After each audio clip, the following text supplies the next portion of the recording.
Hi everyone, this is Brad. We're going to get started with a Zoom for the intermediate user. So let's go ahead and take a look. So the first thing you're going to want to do is you're going to want to make sure that you have the correct account registration. So you can go ahead through here, just go ahead, go into zoom.us/education, and then you can see this information right in here. So go ahead, make sure you do that if you have not done so already. So you can go ahead and click there and go in there. So what we're going to do next, though, is we're going to go ahead in, and how do you know if you have the right type of account? So let's go ahead in. We're going to have basic. So I'm just going to escape this for a second. I'm going to go into Zoom. And again, you sign in the upper right, scroll down just that little bit and sign in with Google. And then, of course, we'll choose our account. Okay, so to know what type you have, make sure to select profile like we have here, and then basic is right in here. So just so you see that right away, that's what we have. So the next little bit, what we're going to go into is we're going to go into the different types of settings, about waiting rooms, video, audio, mute upon entry, so on and so forth. Some of these are going to be options. So let's go ahead in and take a look at the settings. So again, to go into settings, it's right over in here. Now, one thing I recommend, if you do have the ability, is to have a second screen, because I'm looking up at my other screen right here just to go through what I have. If not, you can always toggle back and forth to show, but just something, if you do have a second screen, it is helpful. So the first one's a waiting room. When the participants join, place them in a waiting room. That's necessary, so then they're waiting for the room to start. The next one, what we're going to do is we're going to scroll down to a little bit of video and audio. So if we go ahead down in here, you can see these options in here. Let's scroll down to video and audio. So video, host video, start meeting with the host video on. I recommend doing that. And again, this one in here is kind of up to you. Do you want them to start with the video on? Again, totally up to you. This one here, allow participants to join the meeting before the host arrives. I would recommend not doing that, just so you know. The next little bit here, we're going to scroll down, and the next little bit is to mute participants upon entry.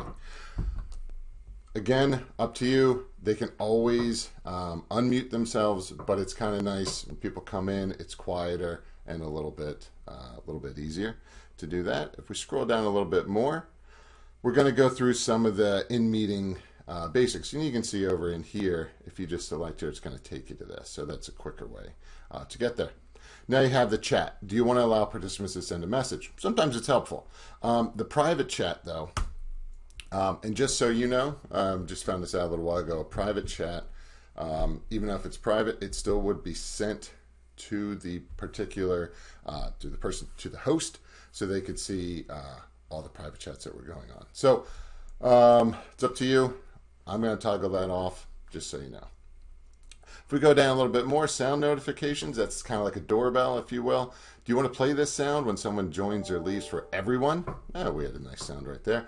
Or host and co-host only. This one here, this is just for if someone is joining by phone to ask to record their voice to use as a notification. So that's up to you. Now the next one, I do not have this right now. I've sent something into Zoom, but I want to show you. I'm just going to go into my wife's one here and show you. This is, we're going to scroll down here to co-host. And again, this was under, private chat, feedback for Zoom, and then co-host, allow the host to add co-host. It would be within the meeting as well, just so you know that you could add someone as co-host. So you probably want to tick that one. All right, the next one, we're going to talk about the toolbar. So if we, toolbar, annotation, and screen sharing. So let's scroll down here a little bit. Okay, so do you always show meeting control bar? That's up to you. I'm going to toggle mine on. But again, totally up to you. I would recommend 100% playing with this and seeing what's working for you. So test this out a couple times, which I'm sure you probably have in the past. This right in here, the screen sharing, who can share? Again, totally up to you. Do you want them to be able to share or not? And who can start sharing when someone else is sharing? Do you just want it to host, all participants, so on and so forth? For right now, I'm just going to go ahead in. And of course, these can be changed within Zoom when you're having a Zoom meeting as well. Annotation tools here allow the host to use annotation tools, allow saving of screens with annotations. Again, up to you. I'm going to toggle that off for right now, and only the user who is sharing can annotate. Again, up to the individual, and again, checking this out and playing with it just that little bit. The whiteboard, the saving of the whiteboard content, and then allow save whiteboard content when sharing is stopped.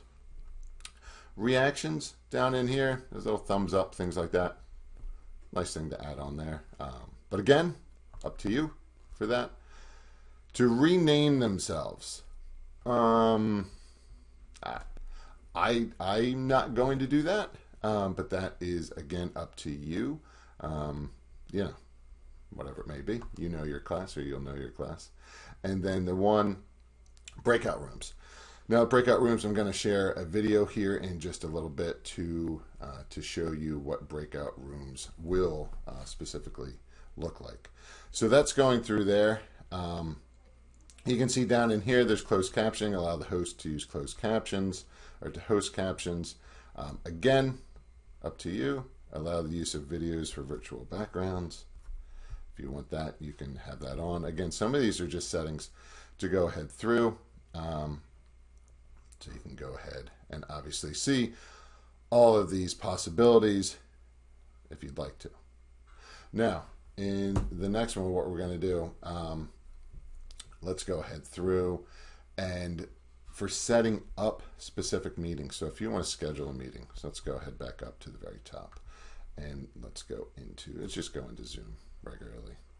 Okay, so if we go into my account, and you're looking over here and maybe you want to host a meeting or schedule a meeting, or maybe you want to see your previous meetings. So you can see some previous meetings here. You can just select previous, and you can always go back into one from before, start the meeting, and you are good to go. Now, thing is with that, let's say you have period 1, 2, 3, and 4 for whatever. Maybe you want to name it according to that, and maybe you want to start creating your own meeting, so you want to schedule a meeting. And when you schedule a meeting, if we go ahead in, you can see mine, these upcoming ones. I have ones that are going from, they're going to occur, they're going to go every single day, but you can see they have the same meeting ID, so the students can just go ahead and click the same one. So this is just going to be a reoccurring one here. It's up to you when you're creating or scheduling your meeting to go ahead through.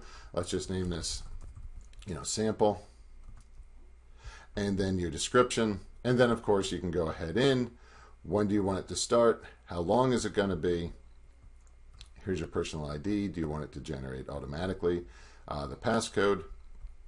And then you can see your options right in here. Now, do you want to breakout rooms pre-assigned? If you do, you have to import from a CSV. So you can do that right in there. If you want to do that, you can import a CSV file, or of course you can always do a breakout room built into Zoom. So what we're going to do here, also in here you can automatically record the meeting on the local computer. So you can always toggle that on. Now, here's the saved. If you want to go back in and you want to go in and edit this, you can always go back in, edit this meeting, and if you want it to be a recurring meeting, you could go ahead in. How often do you want it to recur? Weekly, daily, monthly, so on and so forth. When's the end date? So again, kind of up to you what's going to work for you specifically, and kind of go through. Now, the one thing we will go through here in the actual meeting when we're in the Zoom is to go through so you can see one thing you want to remind students, and it's talked about right in here, is to kind of go ahead through. Give this a second here to load. That looks terrible right now. I apologize. Let me refresh this a little bit. There we go. So if we're going through, you want to remind students to enlarge or shrink the shared screen.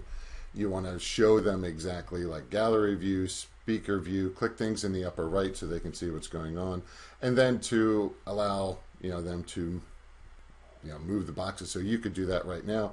Just check on those things in the upper right and see what you can do. Move some things around and kind of go from there. But that's something just to go over with your students or whomever it is you're working with. So we'll take a look at breakout rooms. I have that video as well that I'll show you, but we'll take a look at that here in just a little bit. Here's the information here.